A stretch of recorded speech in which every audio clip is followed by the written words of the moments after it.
جی ناظرین السلام علیکم. وزیر اعظم پاکستان کا بھی خطاب ختم ہوا اور بالکل ابھی ختم ہوا ہے، تو میں نے کہا اس کے بارے میں بات کی جائے.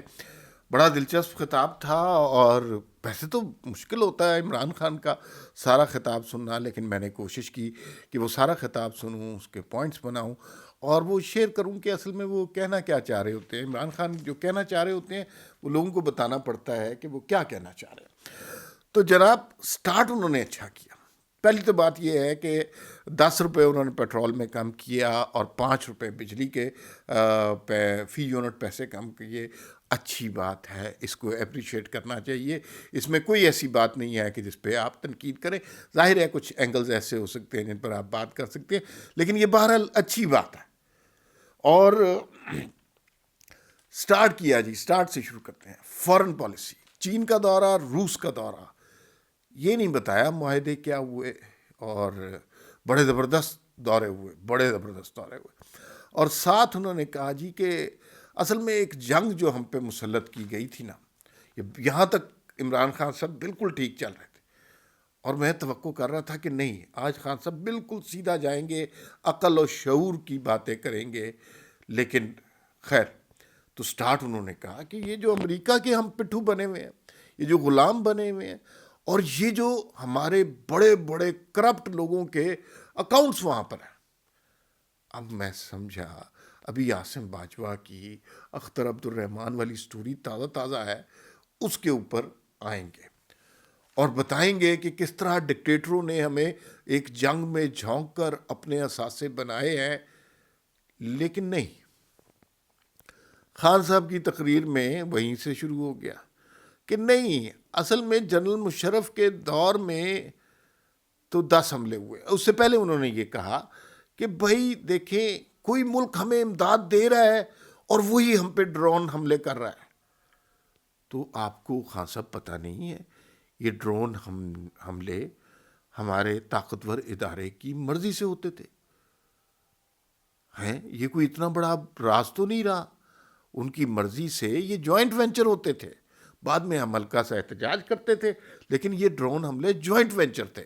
جنرل کیانی کے دور میں بھی ہوتے تھے، اور مشرف کے دور میں بھی ہوتے تھے، اور ہماری ملٹری کے تعاون سے ہوتے تھے. پھر خان صاحب نے جو کمال بونگی ماری کہ مشرف کے دور میں بھی ہوتے تھے، لیکن مشرف کے دور میں 10 ڈرون حملے ہوئے. اصل حملے ہوئے ہیں زرداری کے دور میں اور نواز شریف کے دور میں 400 حملے. توبہ توبہ. یار اب کیسے آدمی اس جھوٹ کا مقابلہ کرے؟ مشرف نے خود حملے کروائے، یہ ملک بیچا، اس ملک کے لوگوں کو بیچا، خود ڈرون حملے کروائے، اور بعد میں بھی جو ڈرون حملے آصف زرداری کے دور میں ہوتے رہے وہ بھی ملٹری کی اجازت سے ہوتے رہے. تو 400 حملے تو نہیں ہوئے. سب سے زیادہ حملے، بم دھماکے، لاشیں اور دہشت گردی مشرف کے دور میں ہوئی ہے. پھر پیپلز پارٹی کے دور میں، اس میں پیپلز پارٹی کا قصور نہیں تھا، اس ڈکٹیٹرشپ کے اثرات چل رہے تھے. تو جناب 400 حملے ٹھوک دیے، جو کہ سراسر جھوٹ ہے. اور آف شور اکاؤنٹس کا ذکر کیا ہلکا سا. میں نے کہا اب ادھر آتے ہیں عاصم باجوہ کی طرف، اور وہ جو جرنیلوں نے اثاثے بنائے ہیں. لیکن نہیں، ادھر نہیں آئے ہیں، اور بس کرپٹ حکمران اور یہ وہ. اچھا، چین میں انہوں نے کہا سب سے اہم بات یہ ہوئی کہ چین بڑا امپورٹنٹ ملک ہے، کیونکہ اس سے ہم نے 20 لاکھ ٹن گندم لینی ہے. دوسری طرف اسپیچ میں کہا کہ ہماری گندم کی کراپ بڑی بمپر ہوئی ہے اور ہم گندم باہر بھیجیں گے. تو چین سے 20 لاکھ ٹن آپ نے کیا کرنی ہے؟ یا تو یہاں کراپ سے ہی نہیں ہوئی، یا وہاں سے نہیں لینی. تو مطلب اس میں کوئی لاجک ہونی چاہیے. اصل مسئلہ آیا پیکا قانون. انہوں نے کہا نہیں نہیں نہیں نہیں، قانون بالکل ٹھیک ہے. اچھا، یہ بات بالکل صحیح ہے خان صاحب کی کہ یہ قانون نون لیگ کے دور میں بنا تھا، انوش رحمان نے بنایا تھا، غلط کیا تھا. لیکن اس حکومت نے جو کیا ہے کہ اس کے اندر سزائیں، تکالیف، اذیتیں، جرمانے بڑھا دیا. اور انہوں نے کہا میڈیا دیکھ لیں، سوشل میڈیا پر کتنا گند ہے. خان صاحب آپ کو یہ نہیں پتا چلتا کہ سوشل میڈیا پر زیادہ تر گند پی ٹی آئی کے ٹرولز کی طرف سے. آپ نے کہا کہ گھر کی خواتین کو، وزیر اعظم کی گھر کی خاتون کو نہیں بخشا. بیگم کلثوم نواز کے خلاف جو کیمپین کی گئی، مریم نواز کو کیا کیا نام نہیں دیے گئے، وہ کہا جی شادی نہیں ٹھیک ہوئی، کلثوم نواز کے ڈیتھ بیڈ پہ پہنچ گئے کہ نہیں ڈرامہ ہو رہا ہے. تو یہ اچانک کیسے خیال آ گیا کہ سوشل میڈیا پر گند ہے؟ یہ اگر گند ہے تو آپ کا پیدا کیا ہوا ہے، اور اس کے اوپر قوانین ہونے چاہیے، بالکل ہونے چاہیے. مثلا سب سے بڑا جھوٹ تو ہے ایف آئی اے میں آپ نے کہا 94,000 کیسز ہیں، اس میں سے 2 کیسز تو وہ ہوں گے جو ایک شہباز شریف نے اور ایک نجم سیٹھی نے کیا ہوگا. شہباز شریف کو آپ نے پتہ نہیں کہا $10 بلین لے لیے، اور نجم سیٹھی کا 35 پنکچر والا. ان 94,000 کیسز میں سے ان 2 کا تو ذرا فیصلہ کروا دیں، باقی پھر بعد میں بات ہوتی رہے گی. اور نواز شریف کسی صحافی کو 3 دن ڈنڈے مارتا رہا. اب یہاں پر سنجیدگی ختم ہو چکی ہے اور خان صاحب اپنے لطیفے چھوڑنے پر آ گئے. مراد سعید کو انگلینڈ سے انصاف ملے گا.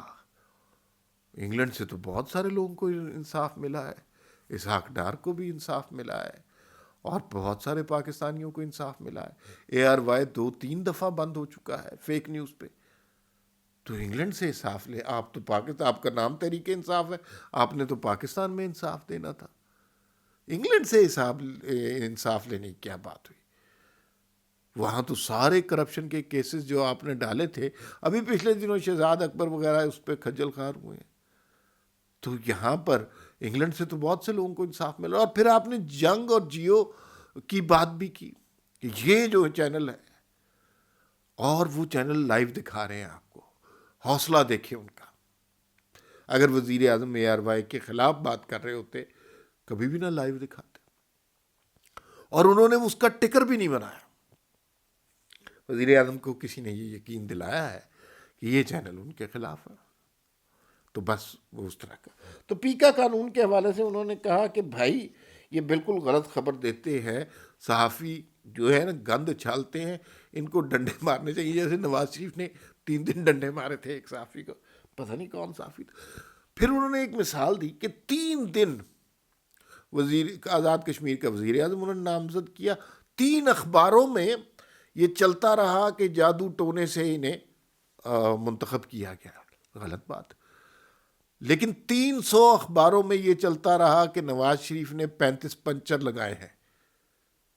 آپ نے اس پہ تو کچھ نہیں کیا، اس پہ تو آپ کی کوئی آزادی صحافت والی رگ نہیں سامنے آئی. گروتھ ریٹ کے حوالے سے، گروتھ ریٹ پاکستان کی اکانومی کا 5.6 ہو گیا بقول وزیر اعظم. یہ سڑک پہ جا کے نہ گفتگو کریں گے کہ لوگ جتنے غصے میں ہیں وہ بالکل نہیں معاف کریں گے. اور کرونا کے ایک انہوں نے کہا جی کہ کرونا بھی آ گیا، حالات بھی بہت برے تھے، اور لیکن ہم نے کمال ترقی کر لی. کہاں کی یہ نہیں پتہ چل رہا.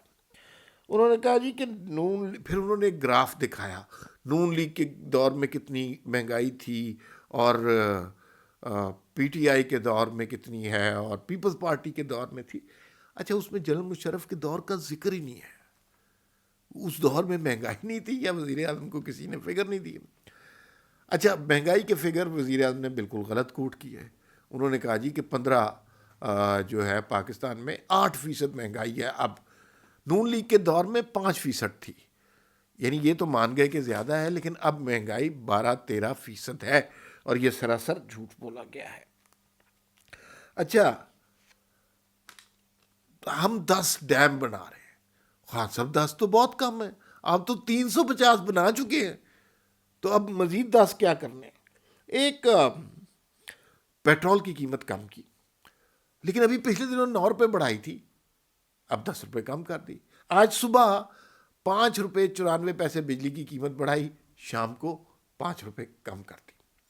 یہ اسی طرح کی بات ہے کہ ایک بے گناہ شخص کو 20 سال عمر قید دے دی جائے، اس نے کوئی گناہ نہیں کیا، جو کہ پاکستانی عوام نے کوئی نہیں کیا، اور پھر آپ کہیں کہ ہم انہیں ریلیف دیتے ہیں اور اس کی سزا 10 سال کر دیتے ہیں. یہ ایگزیکٹلی وزیر اعظم کی سپیچ کا مطلب اور مقصد ہے. کچھ مجھے یوں لگ رہا تھا سیاسی طور پہ، یہ آخری دنوں کی تقاریر لگ رہی تھی، حالانکہ ایسا نہیں ہونا چاہیے. عمران خان کو ابھی مزید حکومت کرنی چاہیے تاکہ لوگوں کو پتہ چلے کہ یہ کرنے کیا آئے ہیں.